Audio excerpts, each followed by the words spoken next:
Hello, all of you. Welcome to this course on Docker and Kubernetes. Today, this session will last for 1.5 hours from 10 a.m. to 11:30 a.m. And before going to technical discussion of Docker and Kubernetes, which is nothing but container world, I want you remind you of the philosophy of Plato. Plato, Plato in his Republic has said that necessity is the mother of invention. That means what? Whatever the mankind has invented, those things were invented because of their need in those particular times. For example, printing press was invented because there is a large scale need for printing papers. Computer was invented to meet the growing needs of computation. Agriculture was invented to meet the growing needs of food. Like that, anything is invented. The pistols and the guns were invented to withstand the enemies, to fight against the enemies. Likewise, the concept of containers was invented because the software industry was facing some issue before the existence of this Docker containers. What was the issue? Let's go and see. Every software development lifecycle, SDLC, starts with development of source code. Okay, this source code will be developed by a team of people called as developers. Once the code has been developed, let's say this is some print hello world. In simplicity, I'm taking this as the source code. In reality, source code will be having thousands of lines and hundreds of files will be there for the application source code. For simplicity, let's assume that a team of developers have developed an application and this is the source code. After developing the source code, when they are developing, what they will do? They will push the source code to some central repository called repos. Let's say GitHub.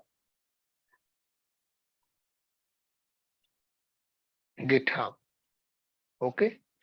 Now let's assume that the developer is having Windows operating system, but the application demands Linux environment. Let's say Ubuntu operating system. In that case, what we have to do? The DevOps engineer or the operations team has to provide the developer with Ubuntu machine. How to get that? For that, the company has to purchase new hardware, new laptop or new desktop and install Ubuntu in that machine and give to that particular developer. But that problem of purchasing new hardware was overcame with the concept of hypervisor. Okay, now let me come to the concept of hypervisor. Here, this is an hardware of, let's say, memory of 32 GB. Keep disk and CPU aside. Let's suppose that this hardware is having memory of 32 GB. Then here we will be having host operating system, that in our case it is Windows. And our requirement is that we have to provide the developer with Ubuntu operating system. And we saw that that can be achieved with purchasing of new hardware and installing Ubuntu operating system in that and give that to the particular developer. But that problem was overcame with the concept of hypervisor. So on top of this host operating system, that is Windows, what people used to do is the system admin will install hypervisor in this hypervisor, and on top of that, this hypervisor will enable us to install multiple guest operating systems within the same hardware. Now let's say this is guest operating system, guest OS.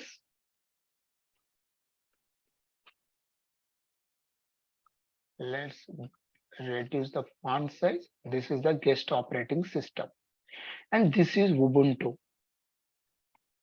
Now what we have done, within the same hardware where our Windows operating system is running, we have installed another operating system, another full-fledged operating system, that is Ubuntu, and the developer will now able to develop the source code in this operating system. Okay, now the developer will be able to write the source code in this particular operating system, that is Ubuntu. Okay, now let's assume that the application source code is in, let's name that as application 1. It can be a file or it can be a folder, anything. In Linux we call it as directory, right? Now once this application has been developed, the next step is to push this to version control system or repositories. Okay, and in our case it is GitHub. Only this part has been pushed to the version control system or the repo. But when we want to develop this application, let's say if it is Java application, we have to install dependencies, libraries and binaries. Okay, and these libraries, say like OpenJDK and Maven, Gradle, other things are required to develop some application. If you want to develop Python application, we have to install Python, pip, and other libraries and other tools. And if you want to develop web application, we have to install Flask, Django kind of things also we have to install. So these are all dependencies for this particular application 1. Now, with the help of this environment here, I mean to say the operating system and the dependencies that are required for this application 1. The developer has developed this application and he has tested this in the dev environment preliminarily. Then what is the next step? The application has been pushed to the GitHub. Okay, then after that, the application has to be thoroughly tested. Okay, the application has to be thoroughly tested. Now the application 1, I mean to say, when I say application 1, this is the application source code for that particular application. Once this application is residing in the repository, it has to be deployed into the QA environment. a testing environment. It has to be deployed into the testing environment. Now the problem is, let me draw that the same application has been deployed into the QA environment. The application is successfully running in the developer machine. That's why the developers has confirmed that the development of the application is over and that is now ready to be tested. With that confirmation, the application has been deployed into the QA environment. But here the problem is the application is failed to run in the QA environment. Why? The application is successfully running in the dev environment or in the developer's machine, but the same application is failed to run in the testing environment. What can be the reason? The reason can be the operating system in which the application has been developed is Ubuntu. Here, the operating system which is running here is, let's say this is also Ubuntu, but here it can be Ubuntu 18.0, but here the version of the Ubuntu may be 20.0x. See, we can suspect that due to this operating system version difference, the application may be failed to run in the QA environment. That is first point. If we confirm that this is due to this operating system version, the problem is coming, then what we can do?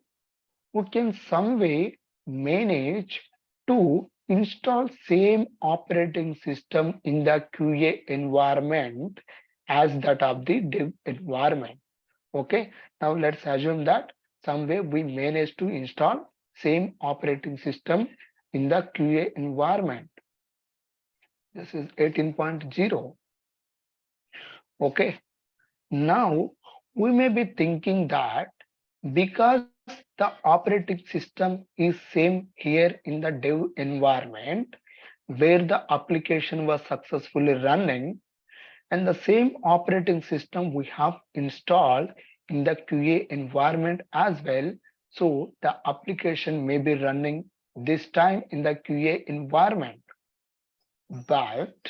But even though the same operating system with the same version is installed in the QA environment, still there is a possibility for the application to be failed. What can be the reason? The reason here is the application one requires dependencies as well. For example, if you take Jenkins, Jenkins is a Java-based application and it requires a Java environment. And if you develop your own Java application, it needs the Java environment with a different version, and it also requires other binaries and libraries. So here the point is the libraries which are installed in the dev environment may not be exactly same as that of the QA environment, or other words, in other words, the libraries which are installed in the QA environment may be different than that of the dev environment. The difference may be in terms of their version. That means it may be here Java 8, it may be here Java 11. That may be a reason for the application failure in the QA environment. But if you take particular application, it requires a lot of dependencies. Okay, And even if you manage to install all those dependencies with the same version as that of the dev environment, there is no guarantee that application won't be breaking in the QA environment. There is always scope and probability. There is always and scope for possibility for that particular application to be failed in the QA environment. Let's suppose that if the application is successfully running in the QA environment because we brought up the same environment as that of the dev environment where the application was successfully running. But once this application is tested in the QA environment, it has to be deployed into the production environment. Okay. But here also we have to ensure that the same operating system with the same version has been installed in the production or the staging environment, and the same libraries with the same versions were installed in the prod environment. We have to ensure all those things again. It's a lot of headache. There is always a fight between the QA and the developers. The developers will show that the application is successfully running in their machines, but when it comes to QA environment, the application is failing. Why this is failing? Because of the environment difference. Environment difference, I mean to say the operating system, its version, and the libraries and the binaries that are required for that particular application one. Okay. Now, imagine a situation. Imagine a situation where we can pack or bundle the application source code along with its libraries. Imagine a situation where we can bundle the application source code along with its environment, and if you can ship this from one server to other servers. Okay, imagine that. Now let's store this in somewhere.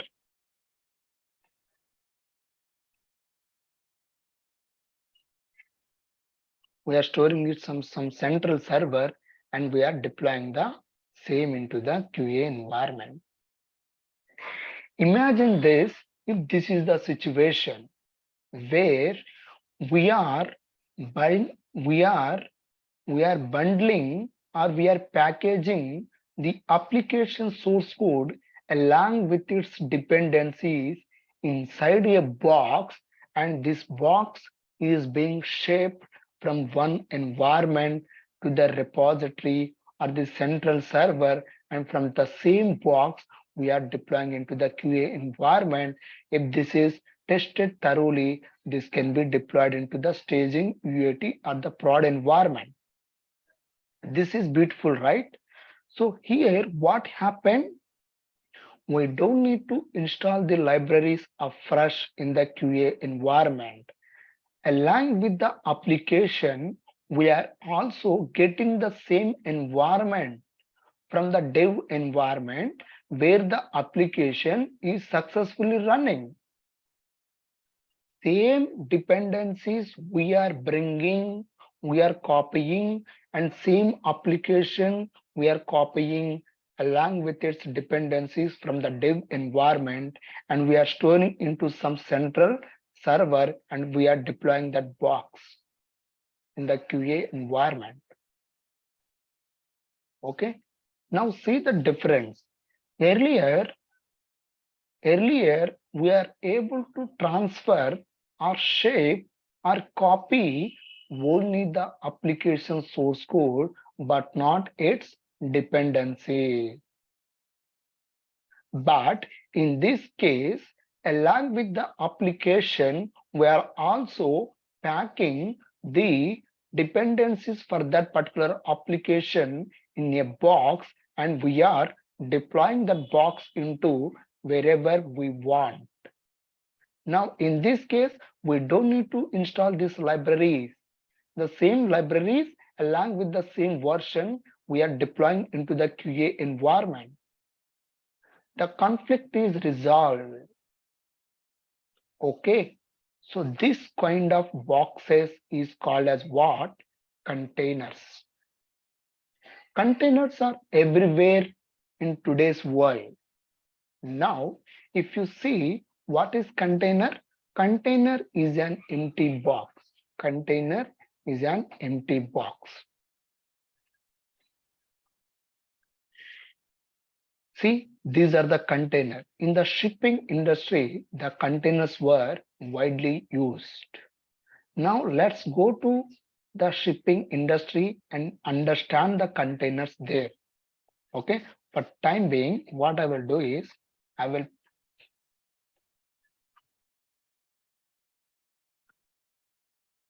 okay.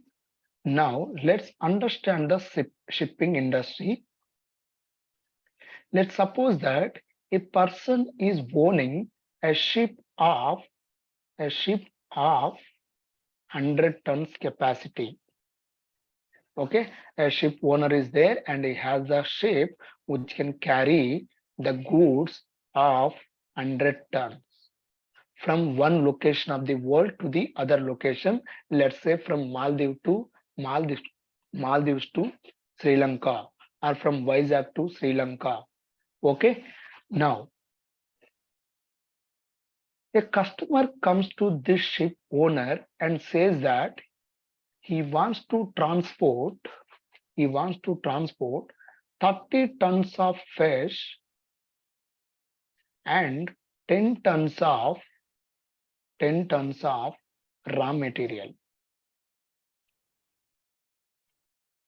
Okay, now what this ship owner will do is he will put the fish, he will put the fish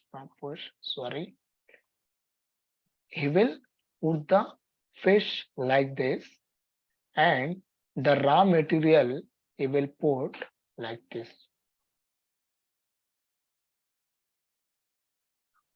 Okay, and please do remember that fish requires cold environment. Fish requires what? Cold environment. That means fish requires ice. Okay, some ice has been placed inside the ship body, and in that ice fish has been put. Okay, this is ice. Now raw materials requires what? Some dry storage. Okay, so raw materials should not be mixed with some water or cold, otherwise they will be spoiled. Now during the transit, let's say this fish was loaded and the raw material was loaded, and now this ship is ready to go. During the transportation, there is always a possibility for the fish and raw material to be mixed together. If the fish and raw material are mixed, what will happen? Both fish and raw material will be spoiled, because the ice which is there for the fish will be mixed with the raw material, and the raw material will get spoiled, and the raw material will be mixed with the fish and the fish will be died. In order to overcome this problem, the shipping industry came up with the concept of containers. What is container? Container is an empty box. Container is an empty box of equal volume and size. Let's say this is a container of 10 tons. Capacity 10 tons. Now the shipping industry has made different boxes. Okay, different boxes. In these boxes, for fish, what they have done is this box is made as a cold storage. Some ice or something related to ice was put in this box, and 10 tons of fish is put in this box. Let's say this is 10 tons of fish. Now they took another box and they have filled that with some ice. Okay, and here also the fish has been put. And let me draw this aside. And they took another box and they filled that with some ice, and fish is also put here in this. This is another 10 tons of fish. So total 30 tons of fish is put into box. Now these boxes are shipped into the placed in the ship body.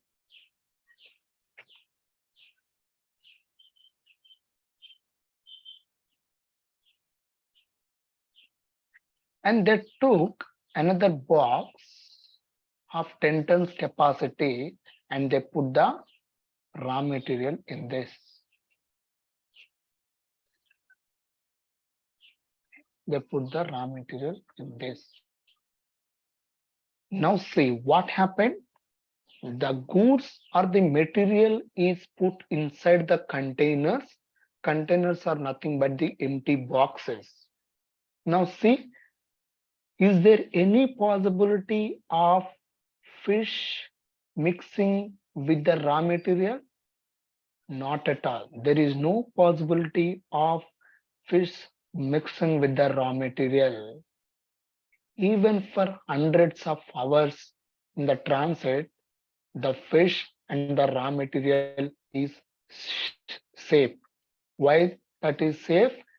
Because they are put inside the some isolated boxes. They are isolated in some aspects. At the same time, they are sharing the same ship resource, that is the ship body.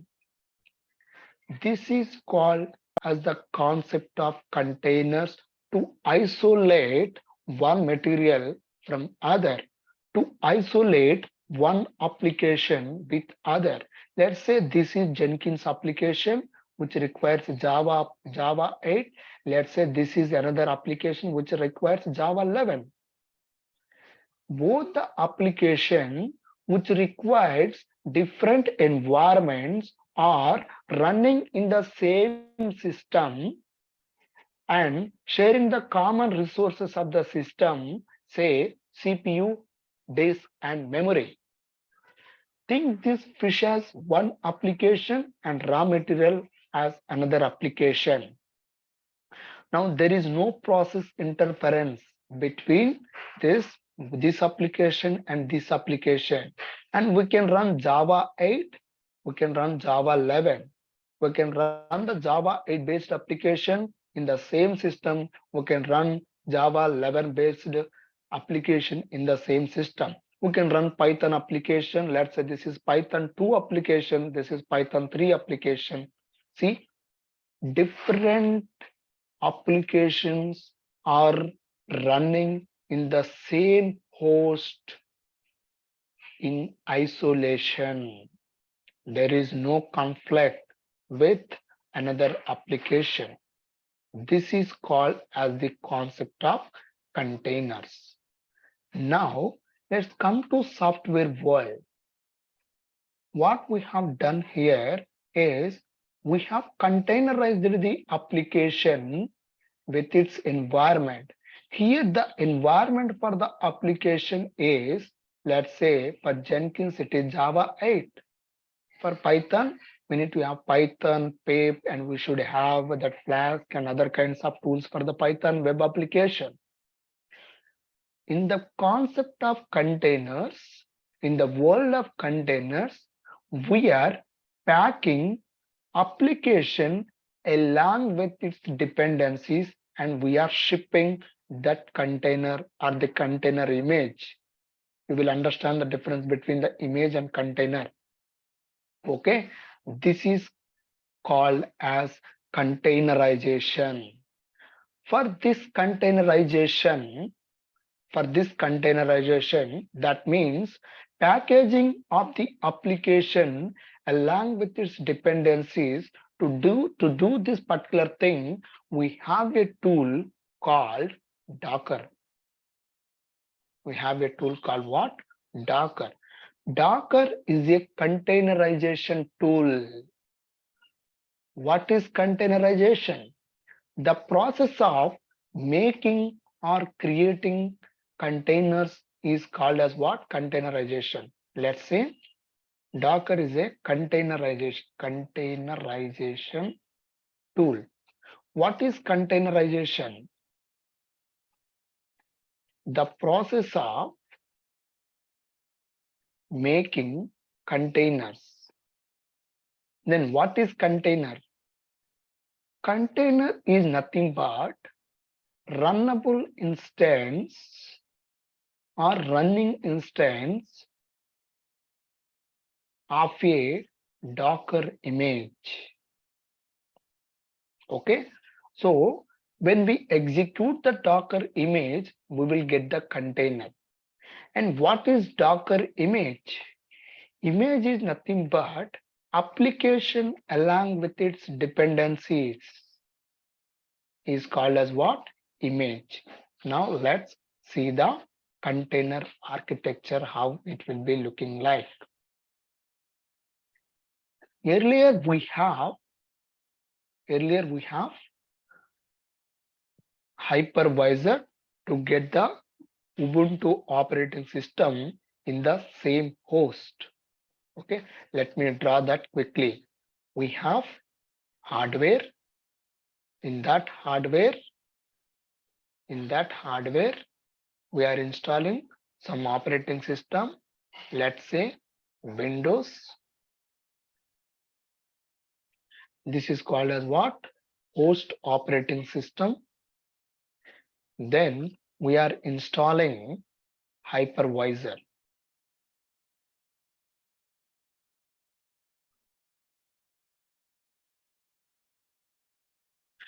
This hypervisor will enable us to install guest operating system on top of this host operating system. This is Ubuntu. This is called as what? Guest operating system. Let's say this is Ubuntu. In this, we are developing the application 1. See, the whole point of installing all these things is to create and run this application 1. For that only we have bought this hardware. In that we have installed Windows or some host operating system. Then we wanted to get some 2 operating system. That's Ubuntu, and we want to get another operating system like Mac OS. Okay, or Ubuntu with a different version here. Let's say this is Ubuntu 22. This is Ubuntu 18. Okay, this is also guest operating system. I am making again the same point. Hypervisor enables us to install guest operating system on top of the host operating system within the same hardware. Now, even if we have hypervisor which enabled us to create or install this Ubuntu operating system, in this case also we can bundle, we can only push the source code to the central repository. Okay, and few more points we have to remember here is, let's say this hardware is having memory of 16 GB. Okay, to install this Windows operating system, it will consume about 4 GB. Okay, if it is consumed 4 GB, we are left with 12 GB. And to install this hypervisor, it will consume about 2 to 3 GB. Let's say 3 GB. We are ended up with 9 GB. And here we are installing full-fledged operating system. Please remember, this operating system is as heavy as that of installing Ubuntu operating system in a different host. Okay, that means when I say as heavy as installing that in the new hardware, I mean to say that this will consume about 3.7 to 4 GB to just install this. And to install this, if it consumes 4 GB, how much we are left with? We are left with only 5 GB. And this 5 GB may not be sufficient for our actual application. Okay, but coming to Docker, what we do is we will be having the same setup. Okay, now let's say this host will be having some resources, and on that we are installing some host operating system. Okay, here also in case of containers, we have to install a tool called Docker. Docker, it's a container runtime. Okay, this is fine. Here also we are installing some tool. Here also we are installing some tool. There is no greatness in here. But if you want to run this application one in Docker, we will be creating a container. Now this container is not full-fledged operating system. It is not full-fledged operating system. This Ubuntu container will use underlying operating system kernel. That means if you install Docker in Ubuntu, that Ubuntu kernel will be used by these containers. These containers are also nothing but virtual machines. Here in this case, what happened? Here also we are developing the application in the containers. Here also dependencies will be there. Let's call them as libraries. But from here to here, the development is here we are installing full-fledged operating system. But here the container will be utilizing the underlying operating system of the host if the host is Windows. Now, but in DevOps, we don't use Windows operating system. We will use Ubuntu operating system as the host. So these containers will be using the underlying operating system kernel. But do we have Docker for Windows? Yes, we have Docker for Windows. If you are installing Docker in Windows and if you want to run Linux containers, we have to install another tool along with the Docker, okay, that is called as Windows Subsystem for Linux. Windows Subsystem for Linux. Okay, if you want to just practice Docker in your this thing, which one in your Windows. But in reality, in productions in real time, what we use, we will be using Ubuntu or the Linux machines only in DevOps. Okay, this is full-fledged operating system, and in that we will install Docker.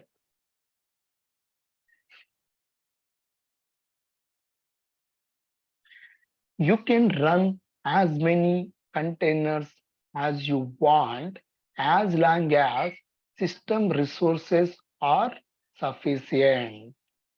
Here the system resource is how much? It is of memory 16 GB.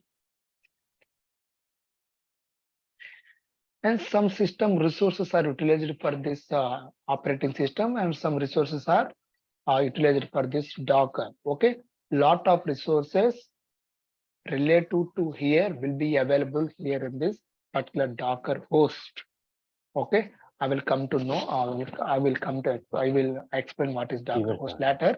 Now, here, if it is Windows, if you are installing Docker in Windows, we have to install Windows subsystem. చిన్న sofa మీద కూర్చో daddy place లో కూర్చో అక్కడ కూర్చో Yeah, Krati, I think you are on mute. Okay, could you please go on mute? Krati. I think I can mute him. Okay, by mistake he has done that. No worries. Now, why this Windows subsystem for Linux has to be installed? Because we will always deal with Ubuntu or Linux containers only. And I said that containers will be using underlying operating system. This is a Linux container. This is Windows. How this can use this operating system? It can't use this kernel. So we have to install that kernel. But don't worry. We will in DevOps we will use Ubuntu. So we will install Docker directly. We don't need to use this Windows subsystem for Linux because this is not Windows. These containers will be utilizing the underlying operating system. Okay. But here in this case, we have to install full-fledged operating system for every instance. Here, these containers will be using underlying operating system kernel. Okay. Now, what is the advantage from here? From here to here, we have eliminated the need for installing full-fledged operating system. With that, we have saved some system resources that I can use for running this particular application.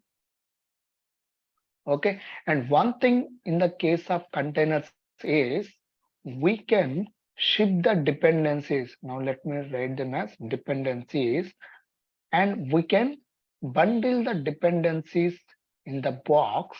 This container can be copied from here to some central server, and from central server to some other environment. We can deploy this. Let's say QA. The same box can be deployed into other environment. Okay, we will save this into some central server and we will deploy that.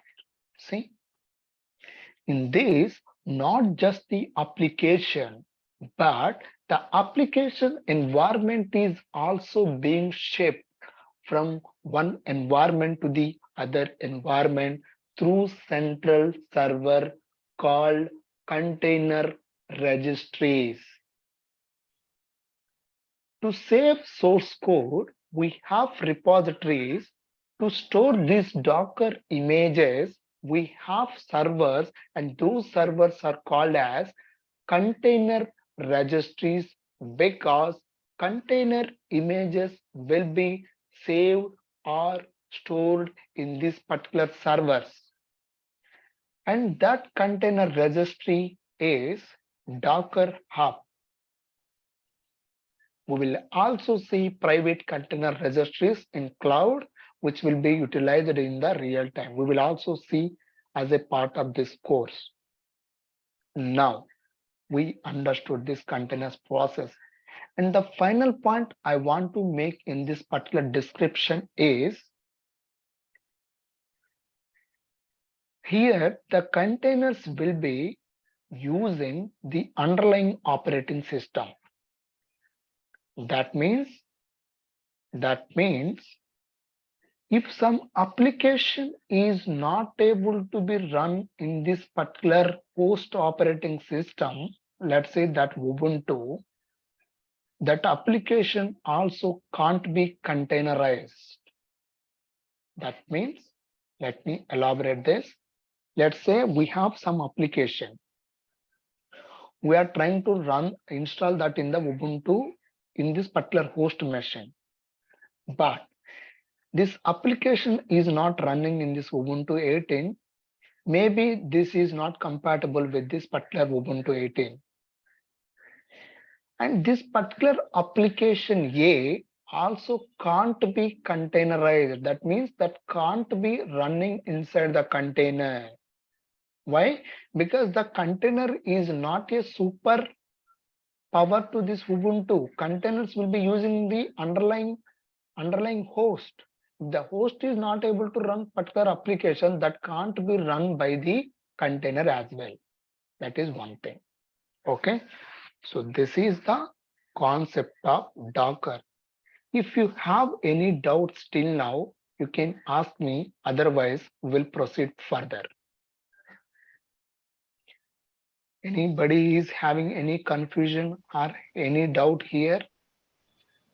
So I have one doubt. This application and dependencies, uh, we are saying they are stored in the repositories. Is this repository called the GitHub or Registry. registry? This is registry. By default, it is Docker Hub. We will have Azure container registries in Azure. We have GCR for Google Cloud. We have ECR, that is Elastic Container Registry in AWS. We will see all those things, how to store our images there, how to pull them, how to authenticate to that particular private registry.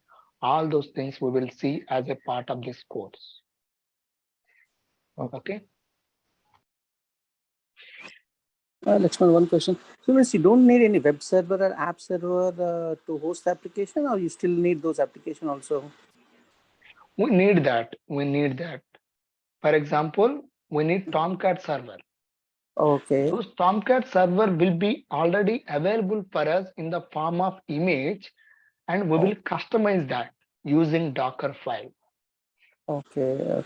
Okay. Now, just to give you some idea about what we will do in the containers, now let me show you one thing. Let's say we have Jenkins application. Install Jenkins. Okay. So now let me go back to Jenkins.io, which is official website for Jenkins. Now let's choose this.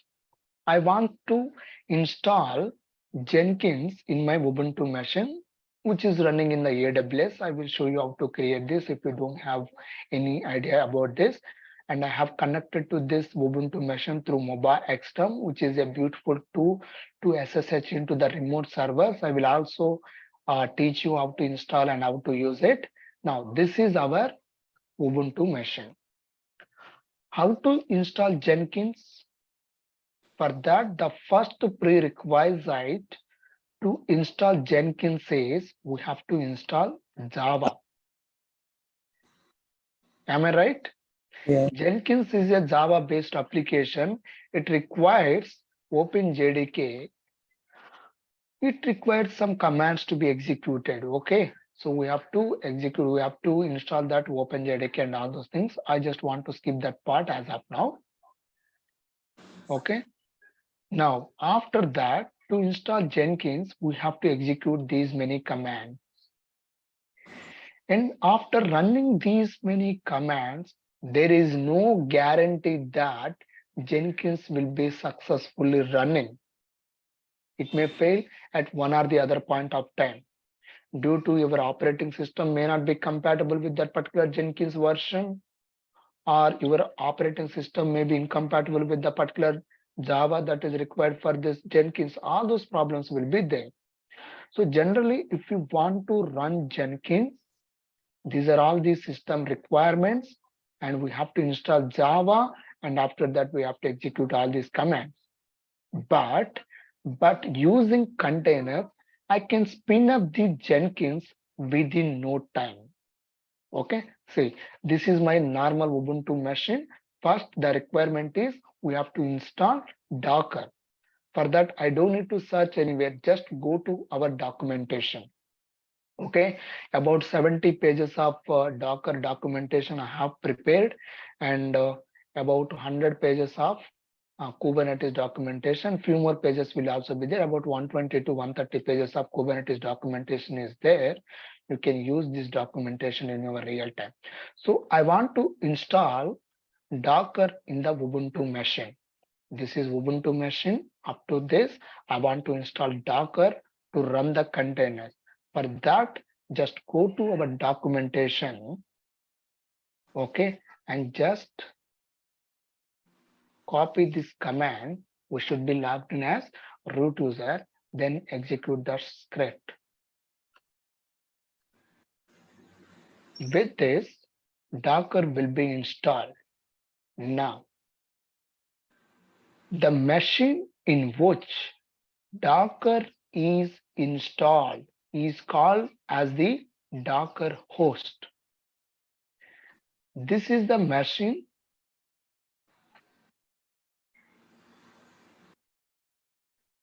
this is the EC2 machine, okay, and this EC2 I have connected from my local using mobile XTerm, and I'm installing Docker in this. After installing Docker, then that machine can be called as Docker host. So Docker host is nothing but the machine in which Docker is installed is called as the Docker host. Okay, so this is the diagram which I'm explaining here. See, here we have to install full-fledged operating system, but here we don't need to install full-fledged operating system. These containers will be utilizing the underlying operating system kernel. Okay, so Docker is being installed with that particular command. Okay, now how to check Docker -- version. That's it.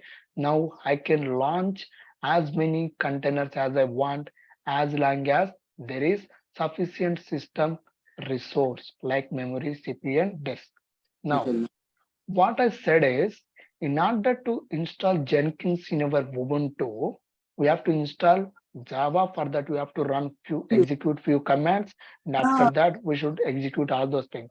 But using containers, I'm going to launch Jenkins.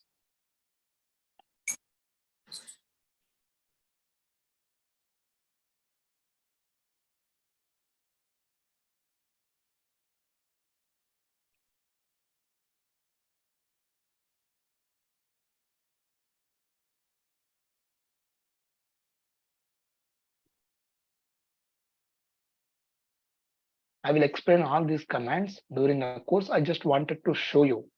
If we have already installed Jenkins, you know the headache. Okay. This is just pulling the image. It cannot be taken as a part of running the Jenkins. See, our Jenkins should be running.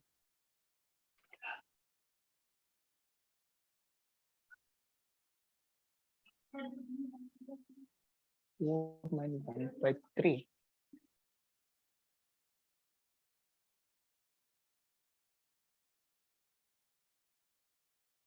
I just executed 491.3, 491.4. See, Jenkins is up. How much time it took for me? Relatively, we want to run Jenkins using normal procedure. It requires a lot of time, and after that effort also there is no guarantee that you will be able to successfully launch Jenkins. Now I have installed Jenkins successfully only with a single command. It can be Ubuntu 18, it can be Ubuntu 20, it can be Ubuntu 22 or any kind of Ubuntu, or it can be Windows or anything. In the form of containers, I could able to launch this Jenkins within no time. But if we want to run the Jenkins in this diagram, okay, first, if you want to run Jenkins in Ubuntu, first we have to install Ubuntu operating system, which will take about 30 to 40 minutes. Then we have to execute all those commands. Okay. Provided that if you want to run the Jenkins in Ubuntu, okay, that is. But here, how much time it took for us. And I will also launch another virtual machine, another container, okay, Tomcat. Okay, so now what I will do is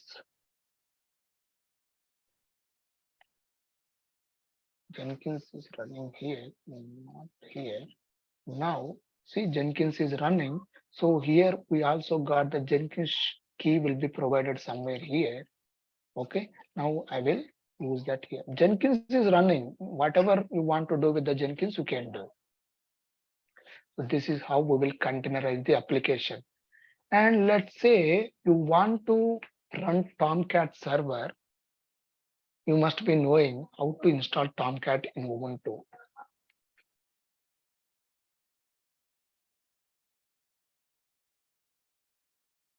Or let's say are running Nginx in Ubuntu.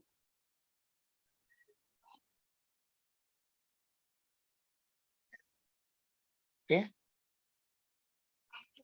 So I don't know. These are the two steps. Okay, for Nginx, this is very simple. But we want to take this is also not just a simple. If we want to make it containerized, it will be very simple. What I will do is just with one command, docker run, okay, nginx, want to perform port mapping and I want to run in detached mode. See, if I give this link to you, you will also be able to access my Jenkins server. I'm just hitting this in the chat box.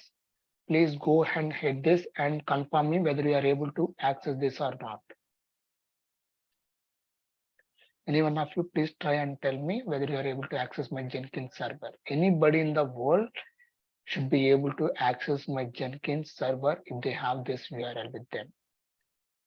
Then, so now I have run Nginx and 49155. 49155.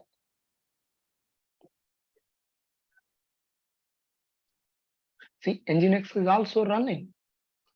Okay, people are telling that able to access. Yes, it will be asking for admin password. That is different thing. Whether you're able to access Jenkins or not. Okay, that is fine.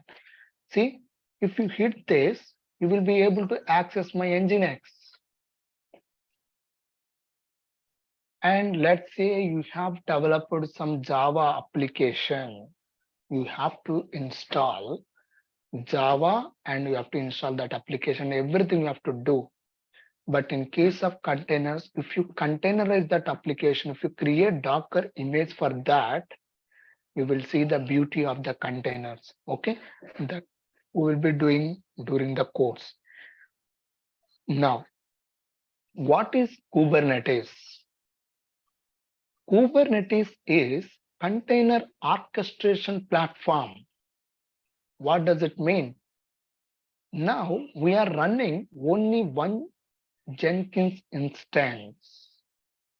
But what if that Jenkins instance is failed? The Jenkins server will be down. Okay, if the Jenkins server is down, the pipeline will break. Right? So what I will do is I will run multiple Docker host machines. I will run multiple Docker host machines.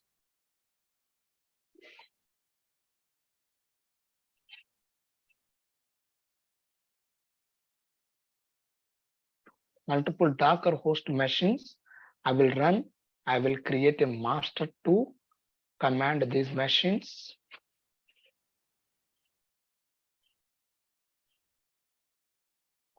This is cluster of Docker host machines. What I will do is I will run the application in 3 instances.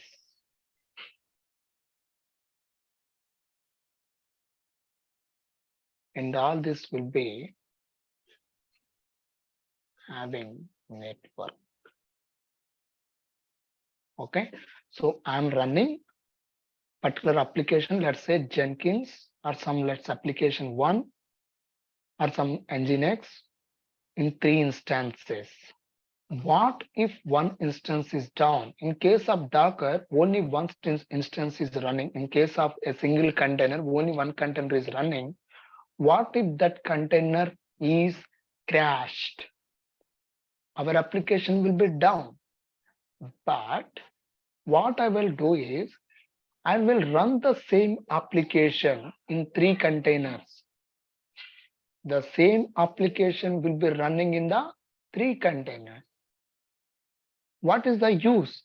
If one container is down, still your application is available because the same application has been running in 2 other instances. This is one thing.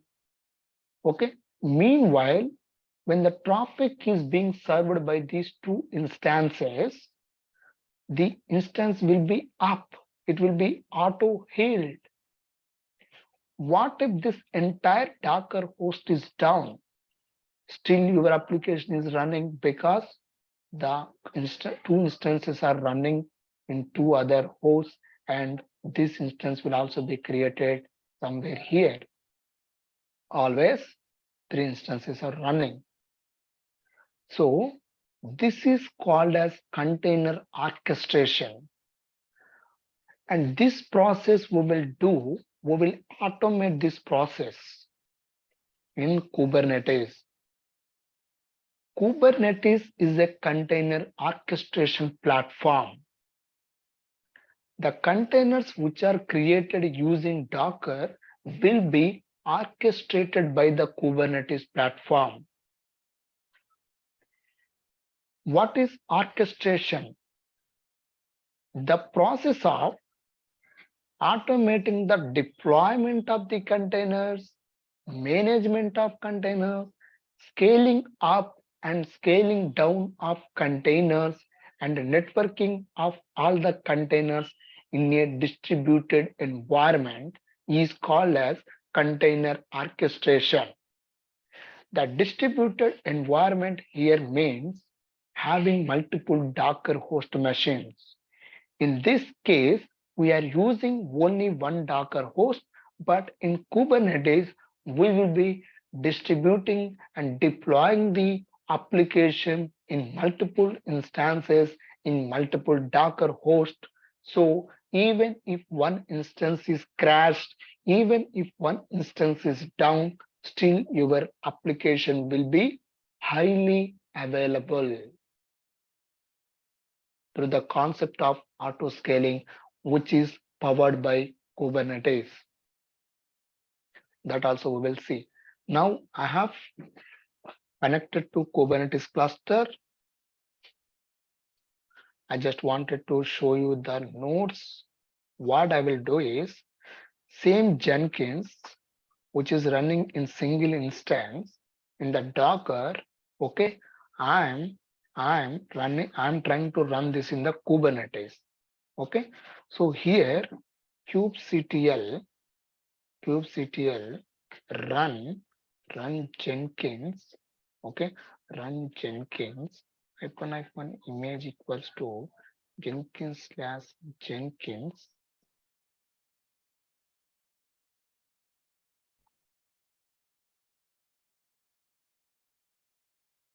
What I will do is I will use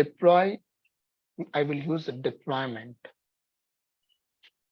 kubectl create deployment. Okay, I will create Nginx here. Okay, and what I will do is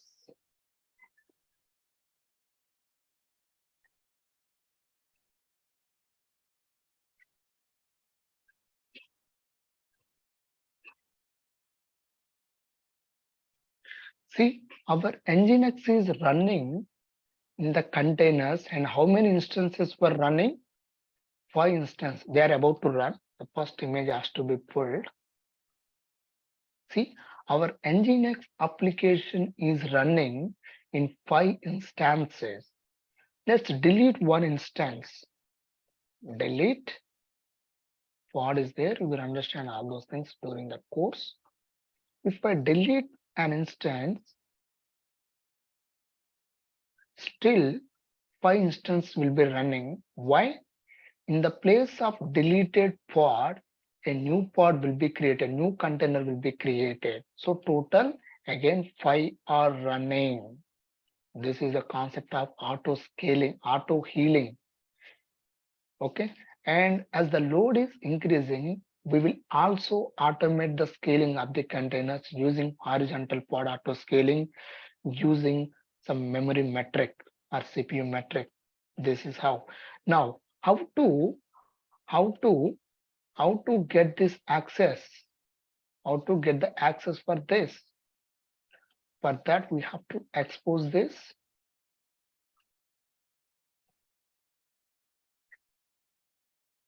through load balancer.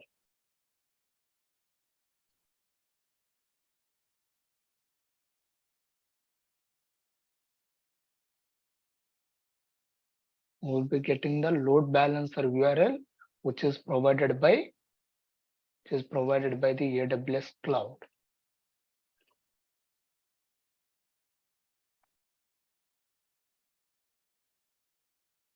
Will take some time. The load balancer is not ready yet.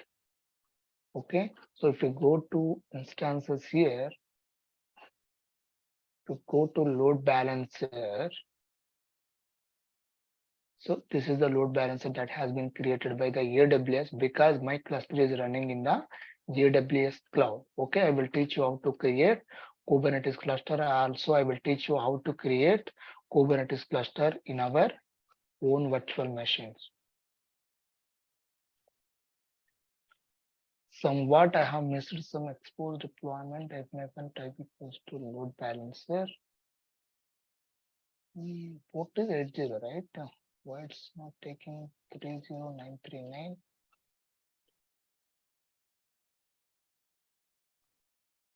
Let me copy this thing.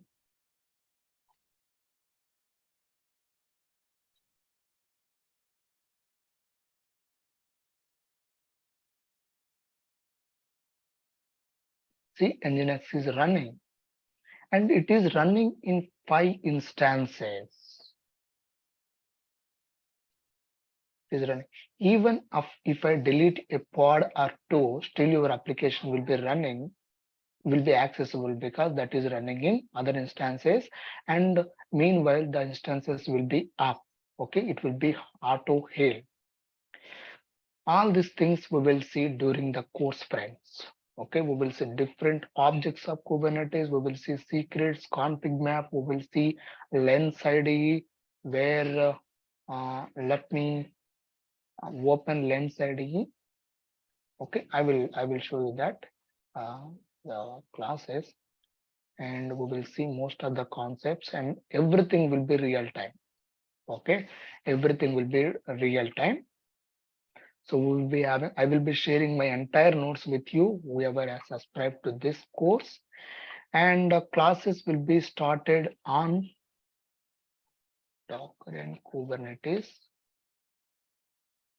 on Wednesday. So on Wednesday, I think it is date is 30th.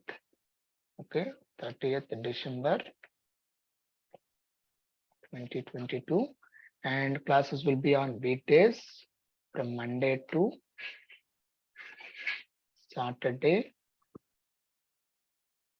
and duration, course duration is 45 days. And some people were asking me is like that why it will take 45 days. They are telling that in 1 or 2 weeks, this Docker and Kubernetes will be completed. No, it will take 45 days because we have to explain every scenario, the real-time examples also. Then class timings will be 8 a.m. to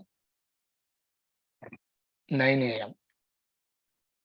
Okay, and course fee will be 4,000 INR. And you will be provided with recording live classes plus recording plus material. All these things will be provided with. Okay, so this is very affordable considering this time and everything, material and recording and the things that you will be getting in this course.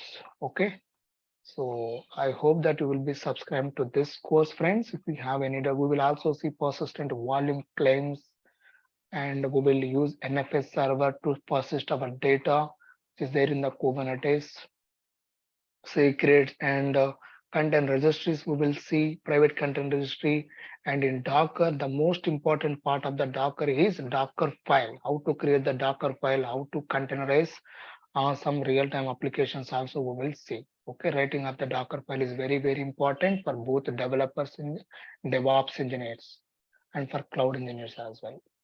Okay, that's it, friends. If you have any doubts, you can ask me. Otherwise, we will wind up this session. Okay. Thank you. Any doubts, friends? And meanwhile, you can start paying the fees if you are interested in this. I think they have pinged already details in the chat box. So today is Sunday. Most of you may be going out. I'm also busy with this. Yeah, Syed, you are saying hi in the chat. Tell me, any doubt?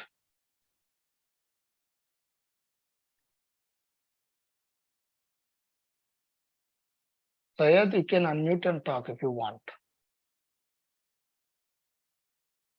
Okay, fine. Anyone else? Any doubts, friends? Suresh, Vinay, Vidal, Sabir, other things. Kishore is asking from tomorrow morning we have one batch starting. Yeah, I think from other faculty this is being started. So I'm not that. I'm not. So our batch will be starting on Wednesday. Right? Okay. Okay, friends. Thank you. Let's wind up our session. If you have any doubts, you can ask me. Meanwhile, so I have to delete these things. Delete Nginx. I have to delete.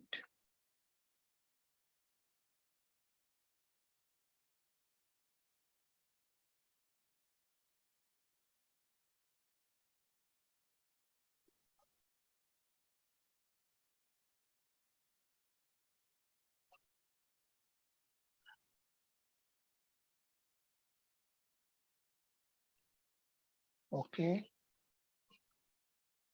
Then delete deployment.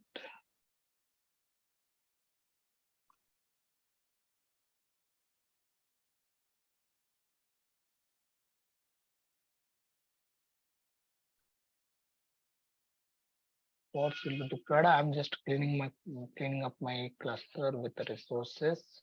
So if we have any doubts, you can ask me meanwhile. I'm just deleting the node group.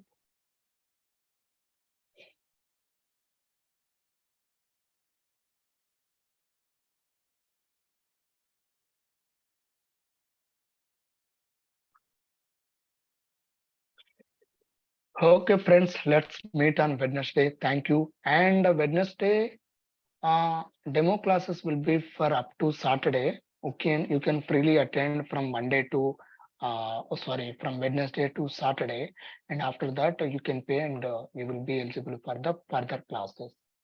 Thank you. Bye everyone.